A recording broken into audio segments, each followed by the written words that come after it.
Hey guys, welcome back to the channel. I hope you enjoyed the last video with our subframe and engine mount installation. I have got part 2 of that coming.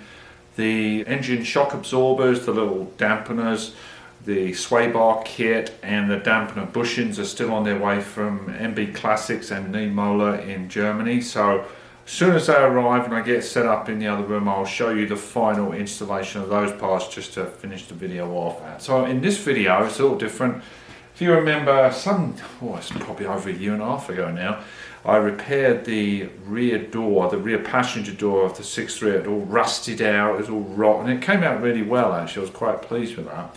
But in the driver's rear passenger door, the driver's side, where the wiring harness goes through the door, there's a hole, and pulled that out. There's this horrible dodgy bit of rusted area, a very tricky area to repair, and so I was prepping myself in the coming few weeks or so to repair that. But anyway, I was down with my friend Don Taylor in Santa Rosa, good friend of mine, and I was able to score a couple of rear doors from him, and a long body car that he had. So I really appreciate that, Don. I'm going to do a little exchange, do a finish of his Jaguar dashboard, so maybe I'll film that and show you my process. So let me show you what the original door was like and the amazing doors that I was able to get from my friend Don. So let me get you in closer. So here's the original door, obviously all stripped down and acid etched, ready for priming. And before I could do that, I was going to repair this horrible mess here. Now this is the hole where the main harness goes through, vacuum lines and electric wires for the windows, but you can see moisture's gotten into the grommet there and sat there and just rusted out. So it's a very tricky area to repair. That's supposed to be a perfect circle, that. Look at that. You could see what a royal pain in the butt that would be to repair. So anyway, as I say, I was fortunate enough to score a couple of doors, and let me show you what I've got here. Now obviously they're not the same colour, but that doesn't matter, we're repainting everything anyway. This one I've already stripped down, took all the innards ready for prepping for priming and painting. And this one, beautiful shape. I'm going to show you taking off all the panels and everything. Really straight doors, very straight, completely rust free, awesome doors. So I really appreciate that. And that's one of the things with doing a restoration job, or even just owning a Mercedes, is making friends and connections, sharing parts, sharing tips and tricks. And anytime I can, always get parts to people if I can help them out, and it all goes around to keep these old beasts on the road. So let me put this door up on the stand here, and I'll show you the dismantling of a rear door.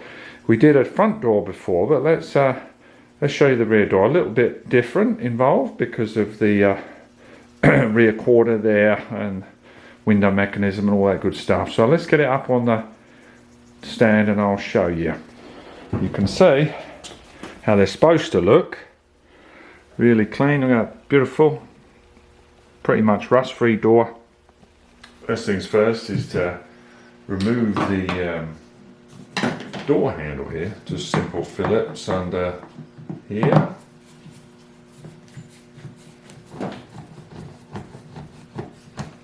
That releases these trim pieces as well here.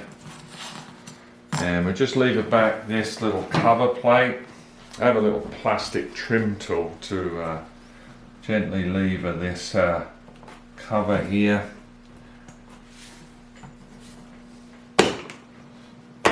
There you go. A little tricky to get that. Just pull that back, slide that. It reveals another Phillips screw here.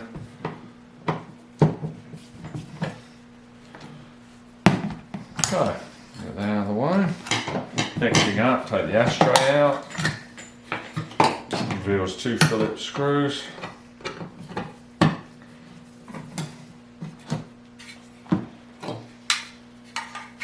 Okay, now we get this cover plate. This is missing a screw actually, but normally there's 2 screws there on this little cover plate.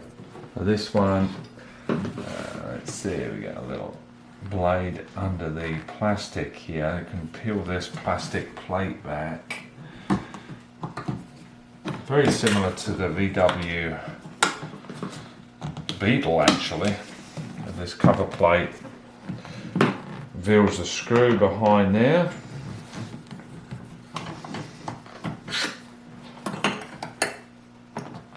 Okay, keep all that together. Undo the little door lock post here.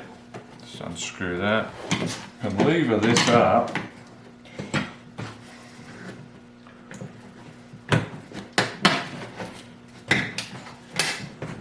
Get our trusty tool in here.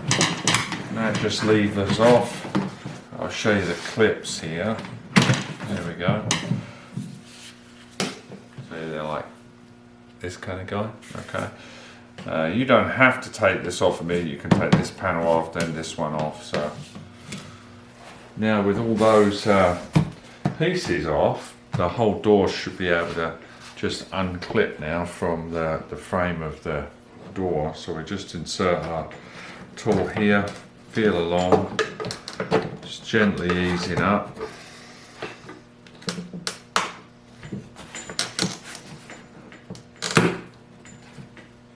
Get as close to the clip as possible. Maybe come the other side of it. There we go.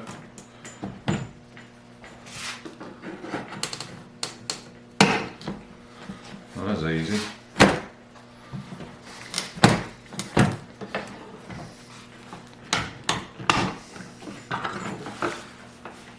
Work our way up gently.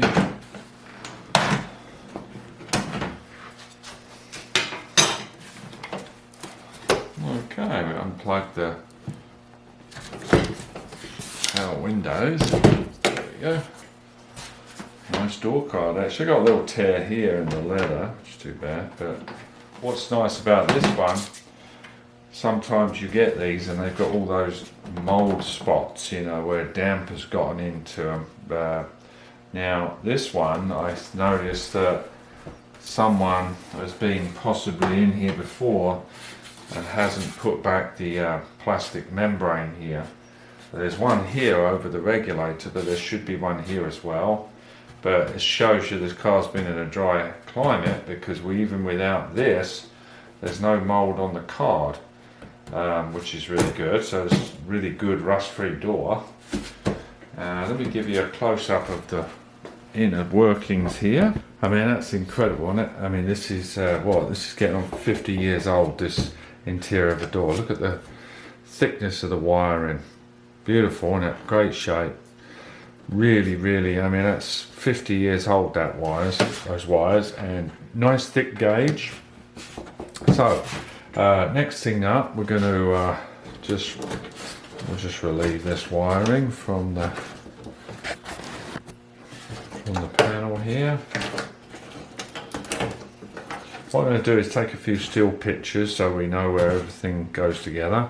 Now this is where our switch is, obviously the power window switch, but this is for the short wheelbase door, and all they did was put in this strip, this 4-inch extension. Actually it's a little longer than 4 inches because it's overlapped on each side, but they've just shifted everything along, you see. See, here to here, here to here, here to here. You know, these are just mirrored because of the extension patch.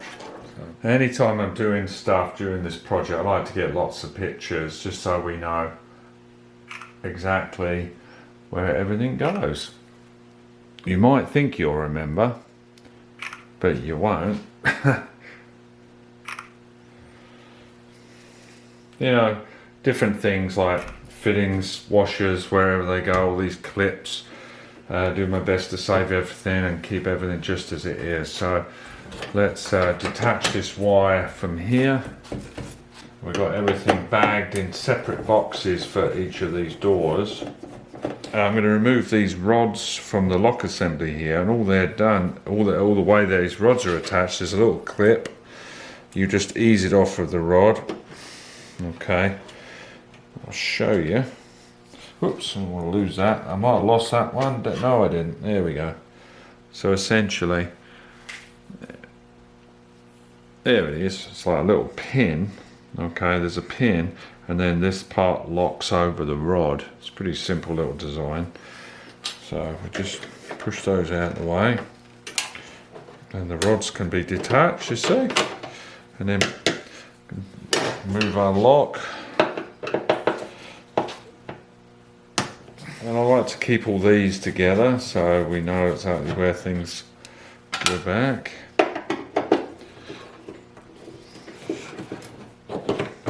There we go.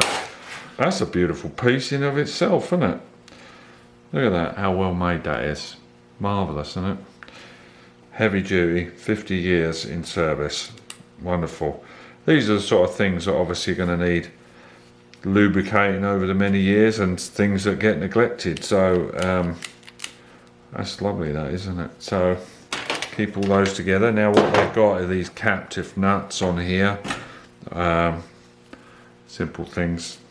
I keep all those obviously in a bag. Even though this seems kind of tedious, it's also there's something enjoyable about it, because you get to learn as you go, and it's fascinating to see the sheer build quality of it. Now the handle has a screw right here, and there's another one, I think from memory, behind the regulator, but we'll take this one out anyway right now. Get that one out. Alright, now we're going to remove all these clips here. I mean, you can buy these, I believe, but I like to try and save as much as possible, helping them from the other side. There we go. Perhaps a little easier. See, we get a screwdriver under that. The only reason I'm doing that, it's a little stronger, and also remember I'm painting everything, so there we go. A bit stiffer. Take the door latch system off. Carefully pop the rods out of the, the little clips come with it by the looks of it. There we go.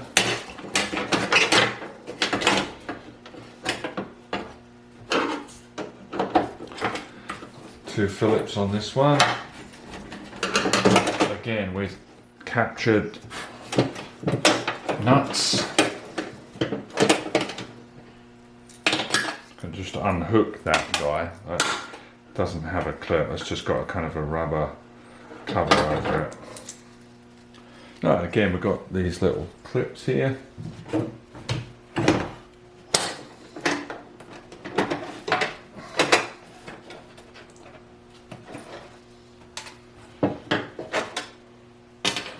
And what you can do, I'll show you on camera here. See, this is how they go, yeah? See? So you've got, this goes through, goes on there, and then just wraps over. Like so.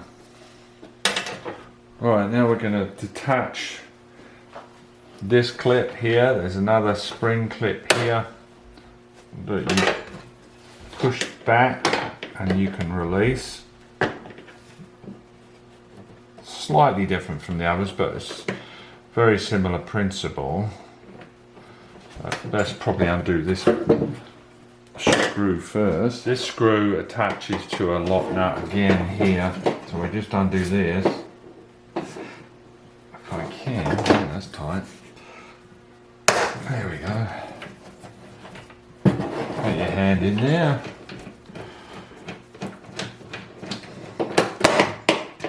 There we go. A little fiddly, this one.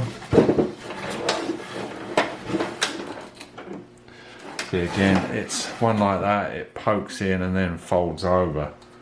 Pretty straightforward when you see it, and this releases the post. There we go. So I'll show you. It's a kind of a long one, see? So this goes in and then straightens up, and then that tab engages with the top here. So it's kind of a reach, you know, so we'll keep that together. Right, now that releases the lock rod here, which attaches to the diaphragm down here, mounted to the body here, by means of these two and there's also a hidden screw under here you don't want to miss as well. So this screw is actually for part of the wiring. It's like a little bracket, easy to overlook. It's a pair of 8mm bolts that go through to the central locking diaphragm. Now you can't go just yanking this thing out of here. Okay, so what also, we're going to take the check strap out, and then there's also a plastic bracket that holds this around midway. So we can't forget that. So let's take the check strap out, which is this nut, and then a couple of nuts on this side.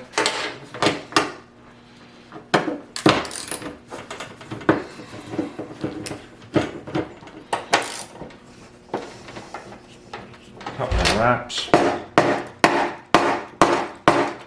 There we go. Get that guy out. Have to take the pin out to get it out by the looks of it.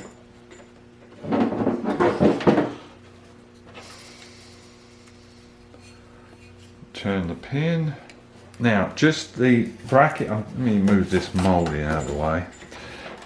There we go. So there's a couple of Phillips screws here. They're holding a hidden bracket inside that holds that rod. So be careful, don't go pulling on the rod, because then you'll break the bracket.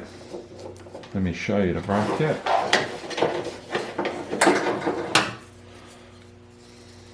See, there you go. So it's just a guide bracket, just sits in there. Now what I'm doing is, whoops, screwdriver's gone. Let's get that rod down. Here's the rod. Here's the actuator. I can just pull those vacuum lines out of the actuator. There we go. And that is the central locking vacuum bag thing here. So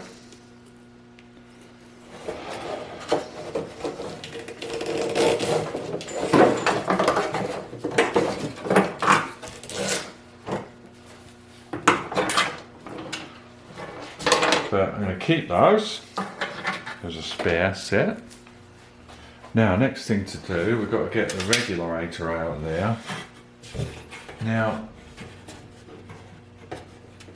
this regulator is very difficult for me to show you the clip, but I will show you when I get it out how it works and how to detach it from the cross arm. We're detaching the regulator arm to the cross arm of the window. Now if I had battery power here, which I have in the other room, but I can't be bothered to go and get it, we could lower the window and I could show you, but I'll show you when we get the clip out. Okay. So there's the clip. Now we're going to undo the regulator. It looks like a 10. Actually, this bolt here is for one of the window track. I'll come back to that in a minute. The regulator ones are here.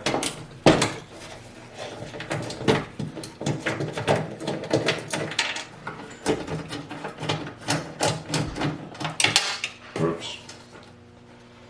Lost one of my nuts in there, so.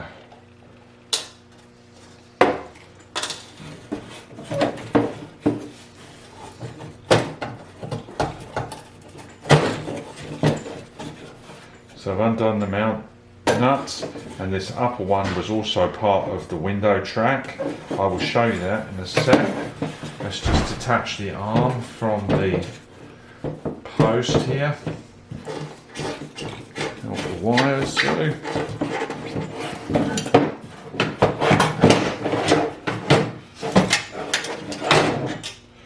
Now, regulator looks to be not tweaked like a lot of them are, so that's a good regulator. This is the later design with the sort of kind of cast chassis here. My early 68 has a solid steel chassis with a separate motor and gearbox.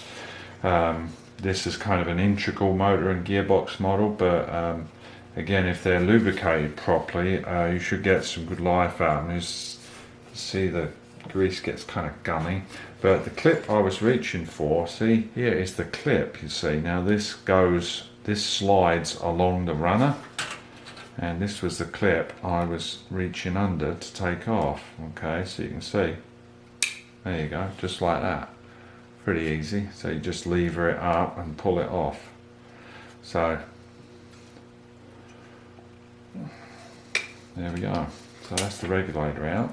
I'm going to remove this runner out of the door, and I'll show you. I'm going to take got a metal shaft there. The windlace, you know, the channeling.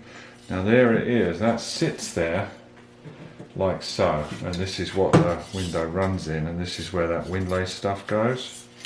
So this was the long bolt. Now on the other one, I noticed that this guy had broken free of the spot weld on this one, and that's probably due to stresses and strains and stuff, you know, the window binding maybe, but the spot weld's broke, so that could be repaired. But anyway, so that's the back runner of this door. Let me get these nuts and bolts back on the regulator. As you can see, the door is so clean on the inside, sound deadener in good shape, completely clean inside. So what I'm going to do when it comes to priming, I'm going to back mask this area, so I'm not getting the overspray in here because it's unnecessary, and then we'll keep it looking as factory as possible. So next thing up, let's pull the window down. We've got the regulator out, and we can detach the metal. Push that down, but it's stiff. You can see why these regulators get stressed. So I'm going to take this this bar off of here that's on the bottom of the window that the regulator grabs. This is that little channel where that little plastic piece on the regulator arm travels, and I can tell you, it just feels like gummy cement. It really does. I mean, you can imagine the stress on the gears and the motor trying to push this big heavy window up, fighting against this gummy grease that's hardened over the years. So what you want to do is clean all that grease off with some, say, brake cleaner or something, like get it completely dry, and then reapply some light silicon lithium type grease. But yeah, you can see why the regulators fail. So let me get this bolt out here, and I'll take that guy off. I just push the window up a bit so I can access the nut this side through the window switch hole here.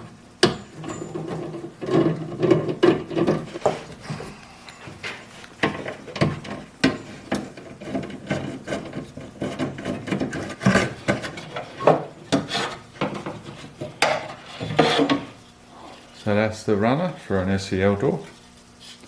Before we take the window out, I'm just going to take this screw out here, which is the other screw to the door handle, which is located just under where the regulator sits. And also this area here over the regulator hole also has plastic. Get the handle off here. Put the hooks on. There you go. This just kind of hooks on there. Get the grommet off of it. We'll just take this rear quarter window out. There's two screws right here, Phillips screws, and I believe there's one up here hidden under the rubber. Then that will enable us, I think, to get the window out. So it's actually behind the windlace going this way. Okay, so let me get this windlace bead out here.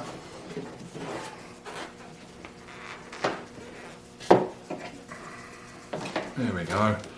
So get to the screw just under there.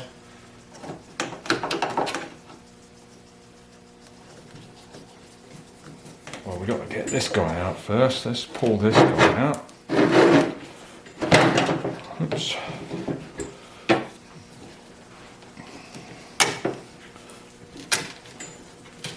And let's pull this trim off here. This, see if I can lever that off there. A little bit at a time.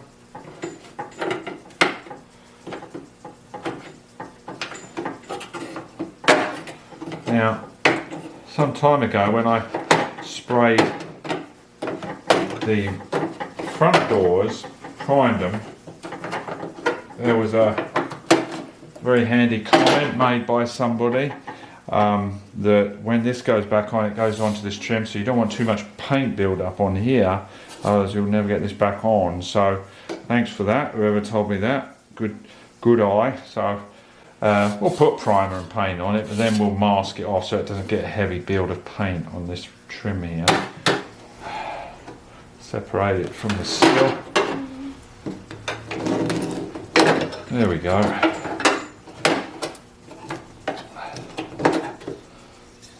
That's all that is, you see. Window sill sits in here. Now I've turned the door the other way round because I want to get the outer trim off first, just to help me relieve the rear quarter back there. So the way I do it, get a broad piece of wood, a nice long piece of wood, and just some gentle taps. Don't have to go mad. Try not to be levering it in one place.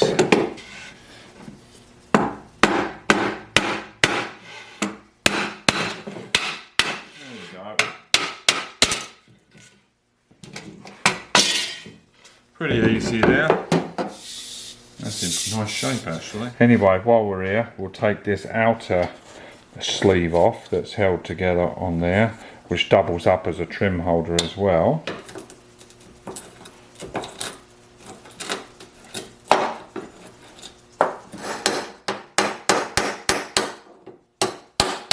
There we go.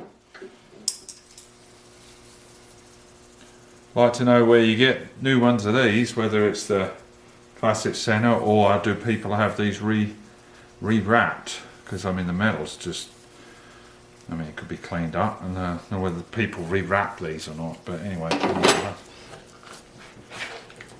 There we go. Alright, so that's that. I'm not going to attempt to try and take the chrome off of here. It's easily masked off, very easily masked off, and the danger of damaging the chrome is too much, because I think it's not just screwed, but it probably has some kind of adhesive on there, and to try the effort to get that off is just really not worth the risk. So I'm going to be masking the chrome off. There we go. I bet that's a ton of fun to put back in, that stuff. Anyway, I got that out of the way. We'll measure that so you know how much to order.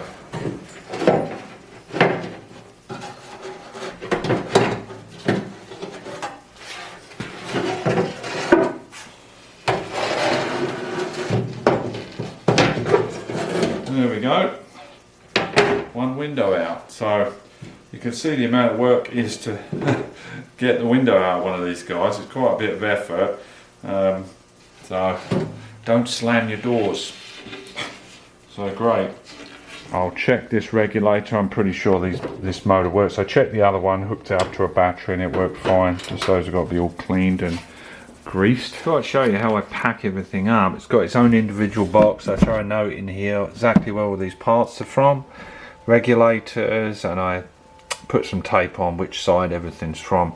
So this giant box is just dedicated to the rear doors, and so it's going to make everything a lot easier when it goes back together eventually. So, right, to give you an idea of how much windlace you need for the window of an SEL rear door, just to give you a good idea.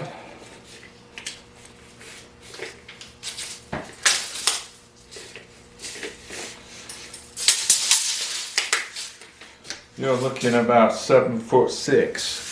7'6" of windlace, or channel stuff, whatever you want to call it, for one rear door. So 7.5 feet, what, 15 feet for the rear, a little bit shorter for, you know, you're getting on for probably 28, 30 feet of this stuff. To do all of the channels on a long body car, a little less on a short body. So there we have it, completely stripped door. The only thing I didn't take off was this little terminal block here because it's riveted through. Not going to worry about that, I'll just mask that off. I'll back mask these holes so we don't get paint on the nice original interior. We'll give all this a good 120 key sanding. The outside I'll probably just strip back to bare metal because I do think it's had a respray. Inside I'll just key sand to 120. And then we'll get some of that VP 2050 epoxy primer on this guy, probably 3 coats. And then these will be all ready and waiting for their eventual remount into the car to check body alignment with the rest of the welding jobs we've still got to do. On the endless list of jobs we've got to do. But one step at a time, as they say. So let me show you the other side. See, nice and straight panels. Obviously I've got to take this off. Most of you know how to do that. Pop this guy off. And then this is all ready to roll. I'll clean all this old seal off. But yeah, as I say, the original one had a big dip in here. And so we don't have to worry about dealing with that now. So there you go. Funny enough, this is the same gold as my 380 SL that I've been doing. So anyway, well, I think that's it for this video. Little short video of how to strip down a rear passenger door of an SE or an SEL. In the next one, we're going to hopefully get the kits in to finish off the subframe engine mount videos. 2-part series basically of that, doing that. Get that guy back on the road. Won't be doing the bodywork for a little while because I want to get that rolling, because I want to jump back and get onto the 6.3 for all the other bodywork needs doing. I do have my 380 SL that I'm putting the finishing touches on, that I'll do a video on because that's going to be up for sale. That's an 83 380 SL. Just needed some TLC work over the past. Man, I've been working on that for over more than a year now. All the fuel systems gone through. So anyway, we'll cover that in an upcoming video. And if anyone's interested, please contact me. Yeah, I think that is about it for this one. So until next time, cheers everybody. I'm going to go and put my feet up. Have a good one. Please hit like, share, subscribe, and I'll see you in the next video. Take care. Bye-bye.